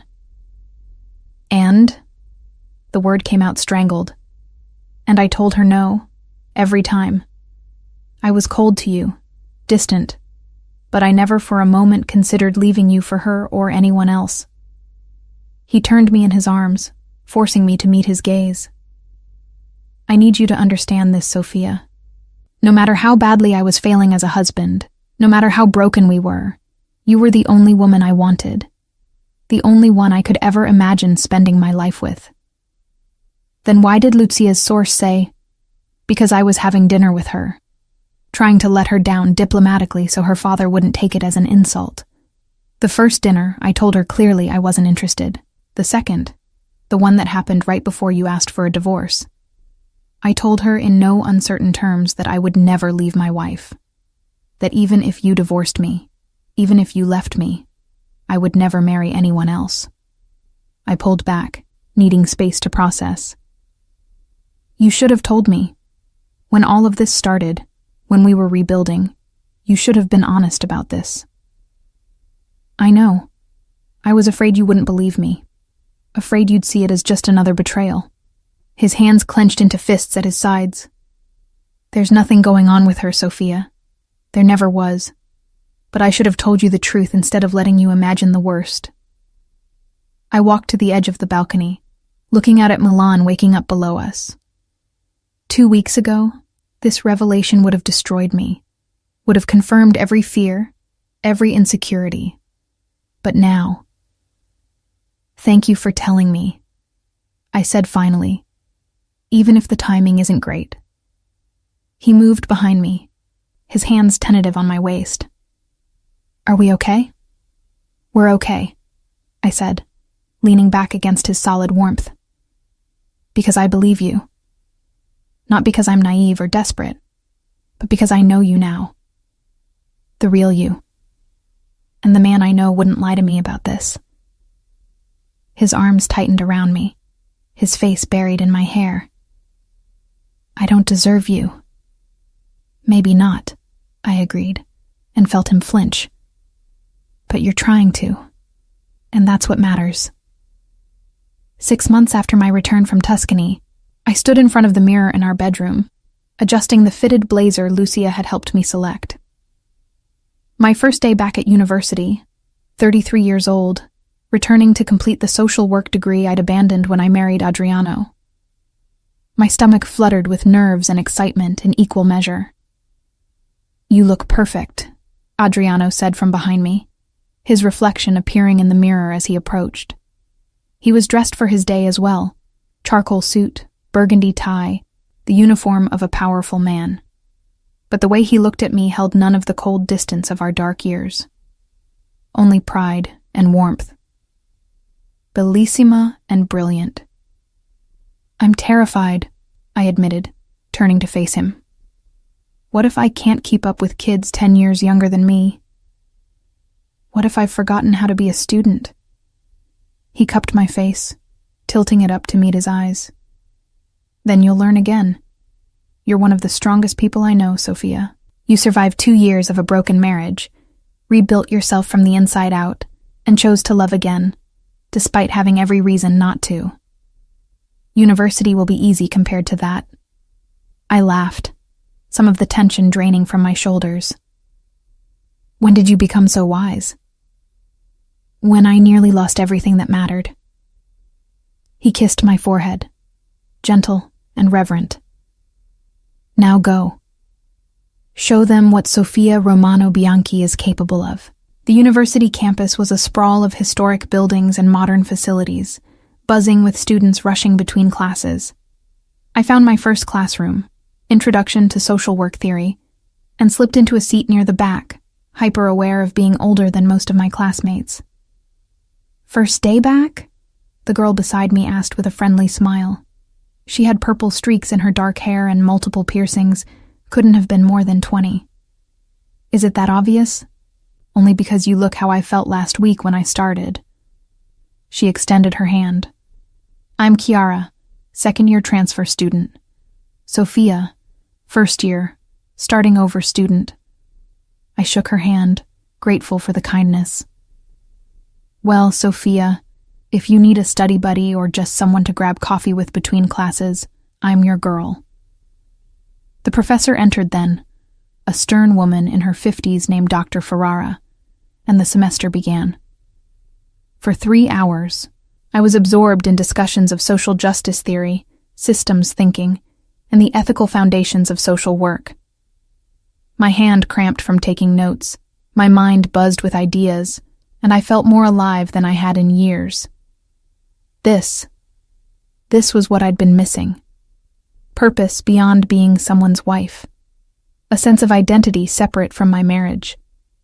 When I returned home that evening, Adriano was already there. Another kept promise from our rebuilding. He'd restructured his entire business to ensure he was home by 7 every night, unless there was an absolute emergency. In 6 months, he'd broken that promise only twice, and both times he'd called immediately to apologize and explain. "How was it?" he asked, looking up from the stove where he was stirring something that smelled divine. Cooking had become his new hobby, his way of showing love through nourishment rather than expensive gifts. Incredible, terrifying, perfect. I dropped my bag and crossed to him, wrapping my arms around his waist from behind. "I have so much reading to do, and I'm meeting with a study group on Thursday, and there's this professor, Dr. Ferrara, who's absolutely brilliant." "Slow down, amore," he laughed, turning in my embrace to face me. "We have all evening. Tell me everything." Over dinner, perfect risotto with saffron and peas, I chattered about my classes, my new friends, the challenging assignments already piling up.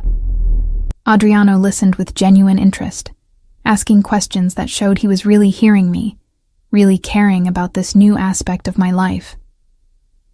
"I'm proud of you," he said, as we cleaned up together, moving in the comfortable synchronicity we'd developed, "for having the courage to start over, to build something that's yours." "It wouldn't be possible without your support," I said, loading plates into the dishwasher. "The tuition, the flexibility, giving me the space to focus on school." "Sophia." He turned me to face him, his hands on my shoulders. "You don't need to thank me for supporting your dreams. That's what partners do. You've given me so much. Your forgiveness, your trust, a second chance I didn't deserve. This is the least I can do." Later that night, as we lay in bed reading, me with my social work textbook, him with a biography of some long-dead Italian politician, I felt a wave of contentment wash over me. This quiet domesticity, this comfortable companionship, this was what I'd been missing during our dark years. "What are you thinking about?" Adriano asked, setting aside his book and rolling onto his side to face me. "About how different things are now. How we used to share this bed but be miles apart. Now we're actually here, present, together." He reached out, tracing the curve of my cheek with his thumb. "It's still work, you know. Every day, I have to consciously choose to be present, to not retreat into old patterns when things get stressful. It doesn't come naturally anymore. But you do it anyway. Because losing you taught me what really matters. Business, power, respect. None of that means anything if I come home to an empty house, to a wife who looks at me like a stranger." I closed my textbook, giving him my full attention. "Do you ever regret it? The changes you've made to your business, the power you've ceded to Marco and others?" He considered this, his expression thoughtful. "No. I'm more effective now, actually. Making decisions from a place of clarity rather than paranoia. Treating my people with respect instead of ruling through fear. It's built loyalty in a way threats never could." "Stefano said you're different with them now. More human." "Your brother-in-law talks too much," Adriano said, but there was affection in his voice. "But he's right. I'm trying to lead the way my mother would have wanted. With strength, yes, but also with compassion. With honor. The semester progressed in a blur of classes, study sessions, and paper deadlines. I threw myself into my education with a passion I'd forgotten I possessed, staying up late to finish assignments, engaging in heated debates about social policy during seminars, building friendships with classmates who saw me as Sophia the student, not Sophia the Mafia wife. Adriano was my rock throughout it all, encouraging me when I doubted myself, celebrating my successes, commiserating over difficult professors. He proofread my papers, his sharp mind catching logical inconsistencies I'd missed, and quizzed me before exams, patiently holding flashcards while I recited theories and concepts. "You know you're incredibly sexy when you talk about systems theory," he said one night while I was studying for a midterm, sprawled across our bed in leggings and one of his shirts, surrounded by textbooks and note cards. I looked up, surprised. "I'm covered in highlighter marks and probably have coffee breath. How is that sexy?" "Because you're passionate, engaged, alive." He crawled across the bed, scattering note cards, until he was hovering over me. "Because you're becoming more yourself every day, and watching you bloom, watching you find your purpose. That's the most beautiful thing I've ever seen." He kissed me then, and textbooks were forgotten for a while as we relearned each other's bodies with the familiarity of long-married lovers and the passion of new discovery. Every time we made love now, it felt like a promise renewed. A choice made consciously to choose each other, over and over again. Around the 9-month mark of our rebuilding, we had our first real fight since I'd returned from Tuscany. It happened over something seemingly small. Adriano had promised to attend one of my class presentations, but got called away for an emergency business meeting. He'd texted his apologies, but I'd stood in front of my classmates feeling his absence like a physical wound, all the old fears rushing back. When he came home that night, I was in the guest room, not because I was moving out, but because I needed space to process my feelings without immediately falling into old patterns of either silencing my hurt or lashing out destructively. "Sophia?" He knocked softly on the guest room door. "Amore, please, let me explain." "You promised," I said, opening the door but not inviting him in. "You promised you'd be there." "I know, and I'm sorry. But one of our shipments was seized by customs. If I hadn't handled it personally, 3 of my men would be facing federal charges right now." The explanation was valid, reasonable, but it didn't erase the hurt. I stood there talking about community intervention strategies, and I kept looking at the door hoping you'd walk through. Like an idiot. Like the desperate wife I used to be. Something shifted in his expression. "You're not an idiot. And being disappointed when someone breaks a promise doesn't make you desperate. But what about next time? And the time after that? How do I know that when push comes to shove, you won't always choose the business over me?" Adriano leaned against the doorframe, his exhaustion suddenly visible. "You don't. I can promise. I can commit. I can do everything in my power to keep my word. But I can't control emergencies. I can't predict when my men will need me." "So what do we do?" I asked, frustration bleeding into my voice. "Just accept that I'll always come second?" "No," his voice was firm. "We do what Dr. Chen taught us. We communicate. You tell me when I've hurt you and I listen. I apologize when I'm wrong. We figure out how to prevent it from happening again. And we trust that we're both coming from a place of love, not malice." I studied his face, the genuine remorse, the exhaustion, the love that was still so evident despite the tension between us. This was different from before. Before, he would have been defensive, cold, would have dismissed my feelings as overreaction. "I'm still angry," I said finally. "You have every right to be. But I also understand. And I appreciate that you're not making excuses or dismissing my feelings." He opened his arms, and after a moment's hesitation, I stepped into them. "I'm sorry I missed your presentation. Tell me about it? Every detail?" We spent the next hour on my bed.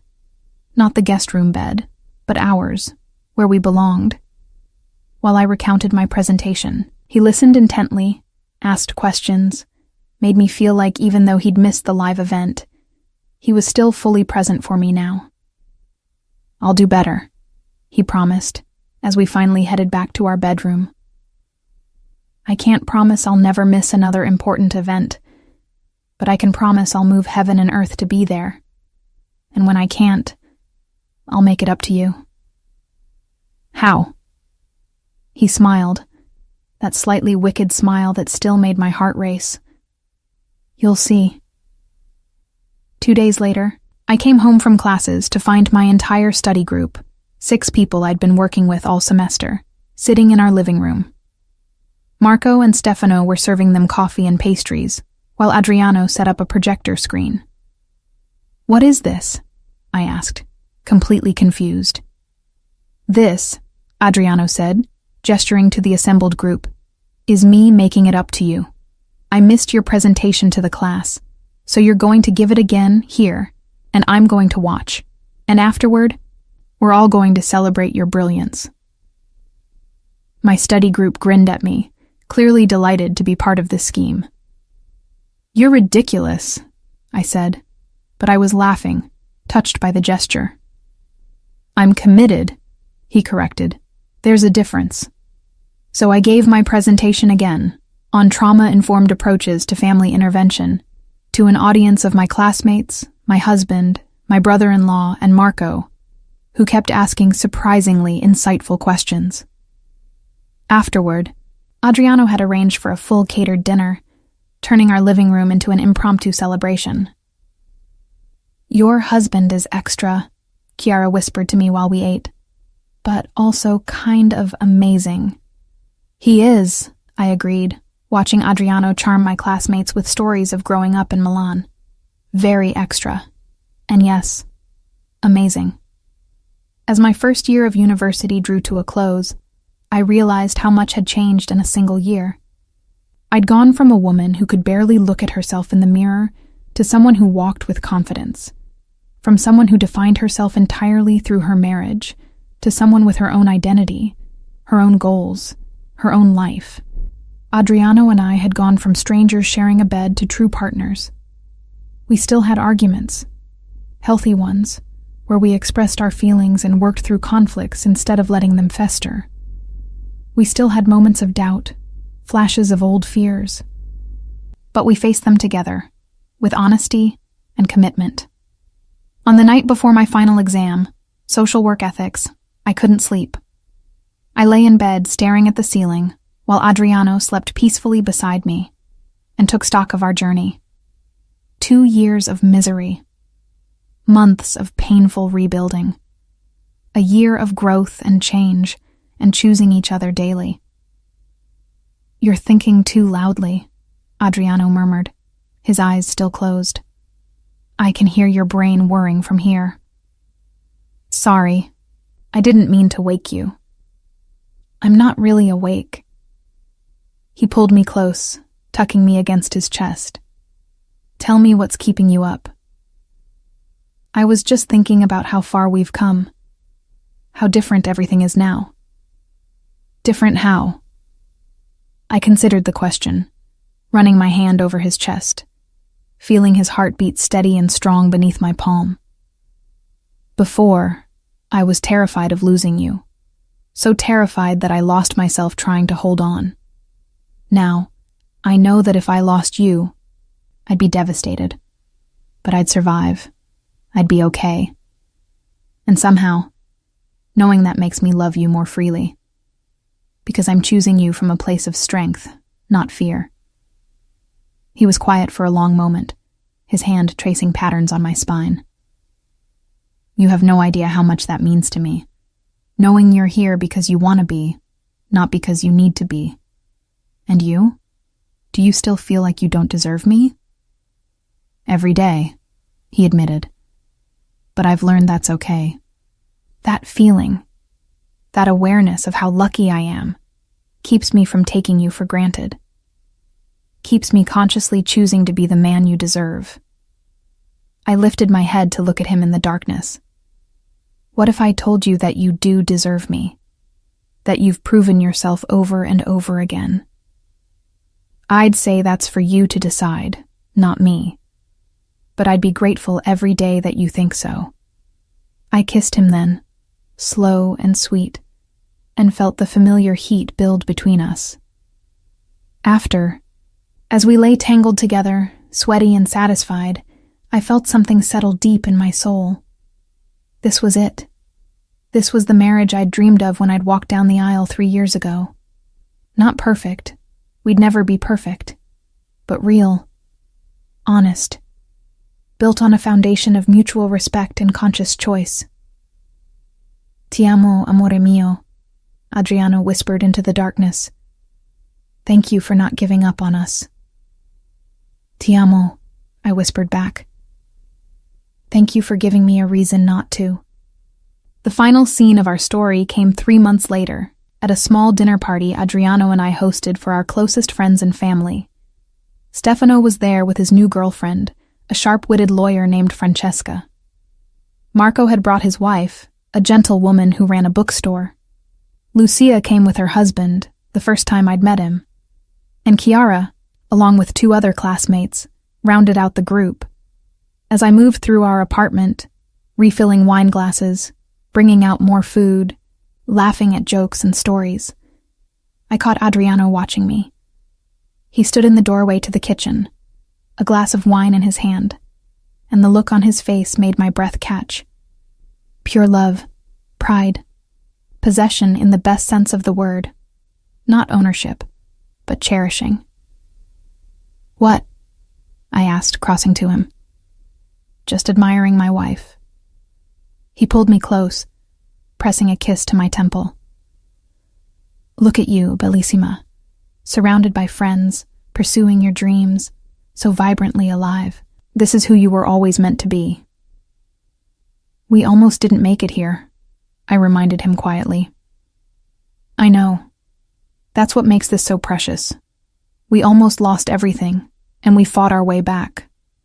We chose each other, even when choosing each other was hard. From the living room, Lucia called for a toast. Adriano and I joined the others, his arm around my waist, his warmth solid against my side. To Sofia and Adriano, Lucia said, raising her glass, to second chances, and the courage to take them. To love that survives the hard times, Stefano added.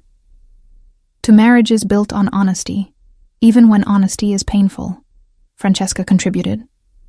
Everyone drank, and then Adriano lifted his glass. To my wife, the strongest woman I know, the love of my life, the one who saved me from myself. His eyes found mine. Thank you for not letting me give up. Thank you for fighting for us even when I'd stopped fighting. Thank you for being exactly who you are. As glasses clinked and friends cheered, I felt tears prick my eyes. But they weren't sad tears. They were tears of gratitude, of relief, of joy at having found my way back from the darkness. We'd survived. More than that, we'd grown.